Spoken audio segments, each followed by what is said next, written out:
Hey, Max, this is a nice surprise. You've dropped in to see me. Well, I was doing nothing this morning, and I thought, why not come and see my mate Vaughan? But actually, what there is this article in the Herald. And that one, look, let's have a look.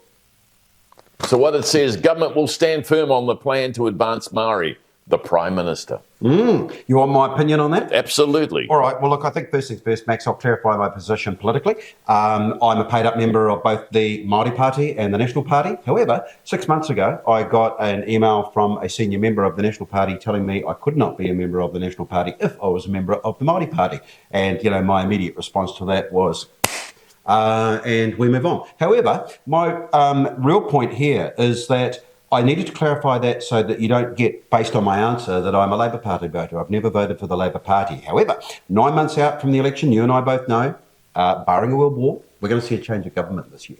So, Max, what I see occurring as a result of the upcoming change is that the pendulum is going to swing back very hard against Māori. And I think that if we look at the last 3 years, particularly around Hei Purpur, co-governance, Three Waters, and then not helped by a Māori caucus that's not done itself any favours PR-wise, it's no surprise. Well, you know what, Vaughan, I've got to disagree with you. I think, look, there's going to be an abrupt stop to a lot of the initiatives that they've taken for be pro-Maori, but I think that's what the public will want. But I see the ACT Party are calling for a referendum, which I think is probably the smarter thing. Get the view of the people before you take the initiative.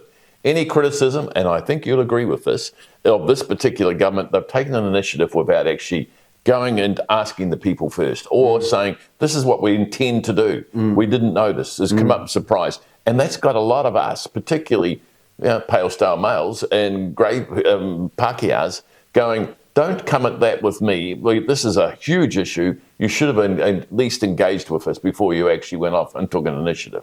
Yeah, but of course the Actual National would want a referendum on any topic Māori, because Māori are less than 20% of the voter base, which means they've lost before the referendum started. Correct. So that's a waste of time. Look, I totally get it, Max, that, people will want to shut down what's been going on under the current government. That's not racism at all. It's probably fear-driven through a lack of understanding, which, for want of another word, is ignorance. But let's really, Max, another point that I need to clarify is that you've asked me for an opinion on this, and I don't speak for Māori per se. I have an opinion to offer. I'm not authoritative in anything Māori, but I'm happy to articulate myself to anyone that cares to listen. And that's partially because there are many Māori here on LinkedIn, on this platform, sitting out there in the shadows, who don't articulate themselves. And that frustrates me because, they sit back, don't say anything, out of fear perhaps of biting the Pākehā hand that they think is feeding them. Man, that's not Māori. That's a pineapple lump. That's cowardly yellow on the inside. Well, Vaughan, that's a bit tough. You don't like that one, but bro? look, I come to you, Vaughan, because I see you as probably the authority to come to. Apart from Dane Nader, I think you've got more knowledge of the backgrounds and the reasoning for why we should be taking notice of Maori and actually bringing it into our culture more. But the other factor is, let's get back to where we're standing. The Prime Minister's saying that she ain't going to back down, and that's not going to help her election chances. They're gone. They're gone. And maybe this is one of the big issues that's going to make her go. And look, I don't think there's going to be any change in the last 9 months, do you?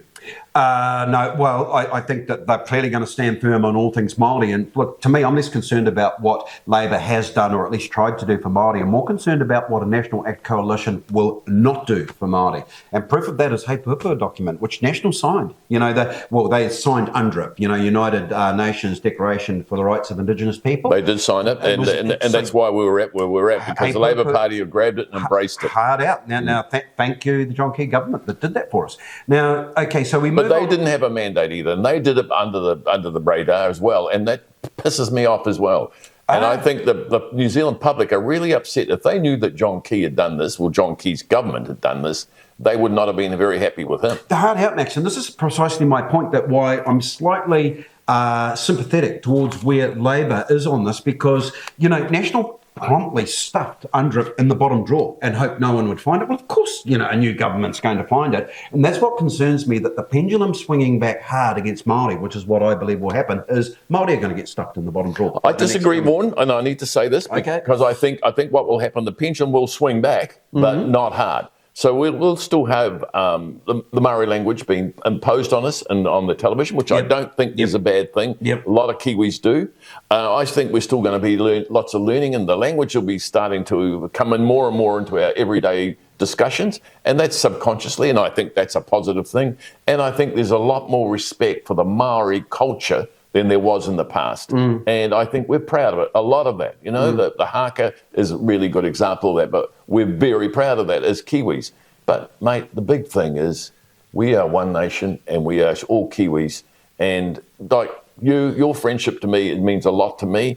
And I don't care if you're a Maori or not, but it's actually, to me, I think it's a bonus you've been a Maori and can talk these things with me, frankly, without becoming emotional. I love it. And look, Max, we just can't keep going on ignoring the fact, I'm talking societally, that Maori are going to go away. They're not. In fact, quite the contrary. They're going to be, you know, a major voter base within 10 years. So in terms of the current government standing firm on Māori issues, absolutely respect the fact that they have tried. Maybe they haven't been successful and the way they've gone about it has been less than ideal. But however, that pendulum swinging back to things getting stuffed back in the bottom drawer. Max, I'm going to close for this. There's 500,000 Māori on the electoral rolls, there or thereabouts. The 2023 general election is going to be the most important since 2005 when we had the foreshore seabed debacle. It's going to be that big for Māori. So it's going to be an interesting next 9 months. It will be an interesting time. Hey, it's an interesting factor. 500,000 Maori voters. There's 500,000 small business voters out there. Gee, nice match up for the Māori Party, eh? Good for LinkedIn.